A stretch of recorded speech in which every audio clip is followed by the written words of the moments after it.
Hi guys, this is Ashley back with another video. Before we get into the video, like, comment, and subscribe to the channel. It looks like they might be after Lil Baby too. Allegedly, they gonna come after Lil Baby for the RICO.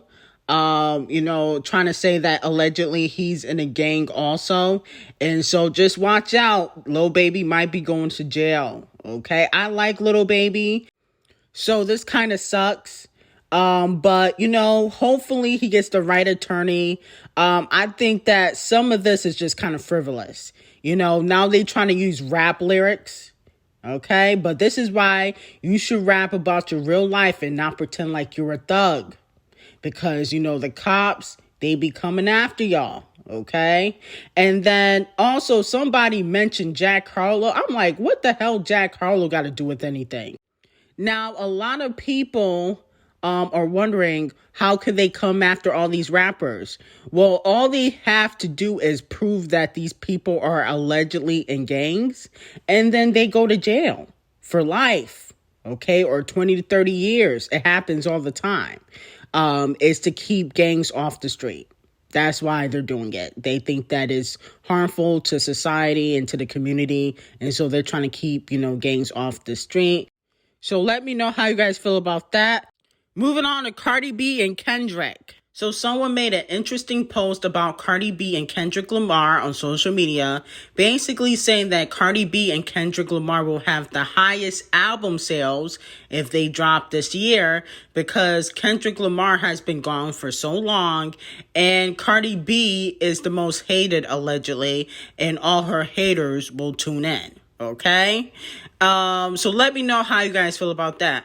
I mean, yes, I do feel like, a lot of people will tune in to see, Cardi B and Kendrick Lamar. But at the end of the day, that doesn't mean that they're going to buy the record. Okay. Kendrick Lamar definitely will do well first week. Cardi B, I don't know if people will care as much as they did for Invasion of Privacy. Okay, because it's not like, Cardi B has been on a hiatus like Kendrick Lamar. And then on top of that, it's like, I feel like Cardi B low-key is scared to release. I feel like Atlantic and Cardi are scared to release their album. And I also feel like Cardi and Atlantic are waiting for all the female rappers to drop. Okay, they got Megan and Nicki Minaj. Okay, now Megan, she may do 100K max first week, but Something for the Thotties only did 30K. And it's not like Megan really has a hit single like she did for Bad News. So I don't know if she'll even do 100K for the second album. I feel like she might only do like 80 or 90 maximum. But Nicki definitely could at least do 150,000 first week. And I feel like Atlantic is strategically waiting for Nicki to see what she does first week and how they can top it.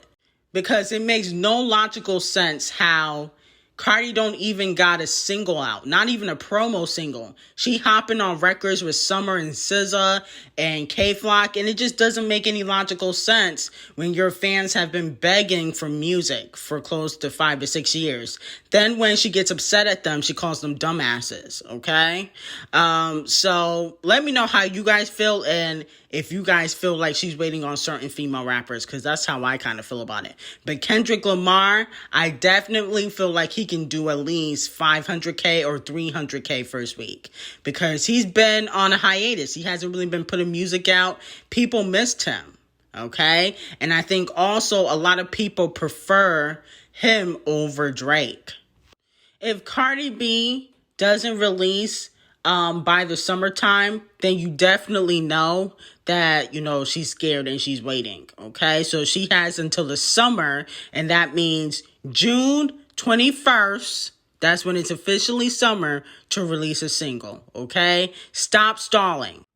Moving on to Nicki Minaj and J.i.d. I believe his name is J.i.d or J.i.d.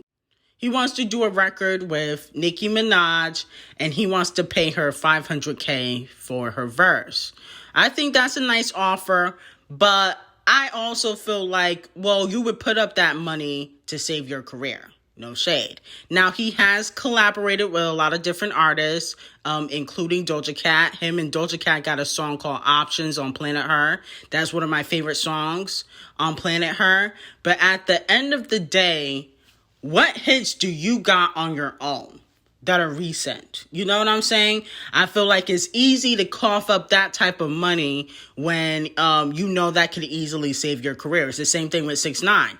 When Nicki Minaj did Trolls, he had to pay Nicki $1.5 million because at the end of the day, nobody at that time and still wants to collaborate with 6ix9ine. That was the last hit he had.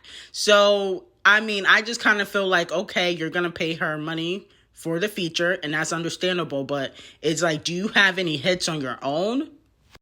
And I'm not saying that he's not talented, because I do feel like he's a very talented artist, especially on his own, but I just feel like sometimes Nicki Minaj carries a lot of these artists that are not exactly big yet, and it's almost like they're trying to use Nicki for her fan base because they know that the Barbs are going to support an artist that shows love to Nicki Minaj.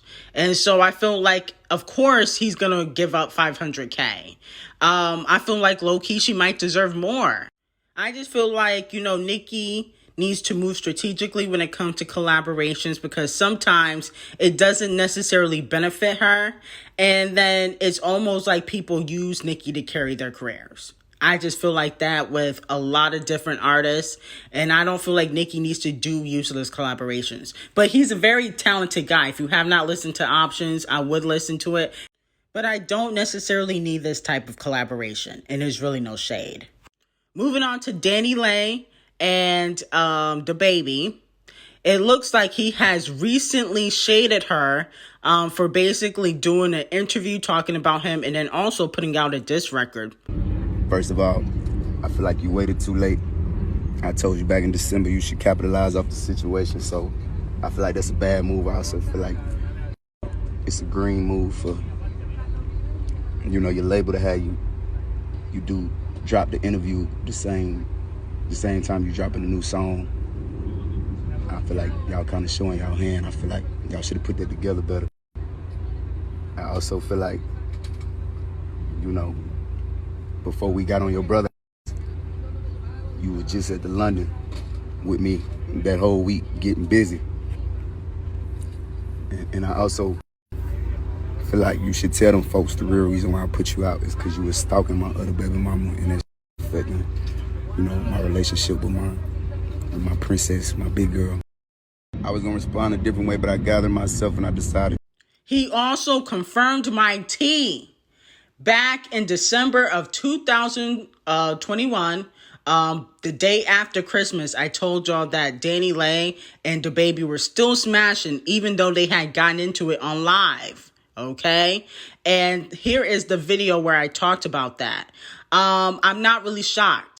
This should be a wake-up call for DaniLeigh. Okay? Dababy does not care about you. He's looking for an opportunity to capitalize off this moment. He won't let you shine on your own. And then on top of that, he goes out of his way to humiliate you. Wake up, sis, okay? Wake up and smell the coffee. He does not want you. Move on, be a co-parent, and, you know, focus on your music career. Moving on to Normani. It looks like she will be getting back into her pop bag. She has a collaboration with Calvin Harris. They have collaborated before. I've never heard of the song, but allegedly she will be on his next album. I think it's called Funk Volumes 3. Allegedly they collaborated before, but I've never heard of the collaboration. So let me know how you guys feel about that. If you guys are excited, I'm indifferent. I don't know if I'm exactly excited since the first song really didn't do much, but I'm happy that Normani is getting back into her pop bag. Hopefully it gets a lot of radio and it becomes a hit record for her. I love to see it.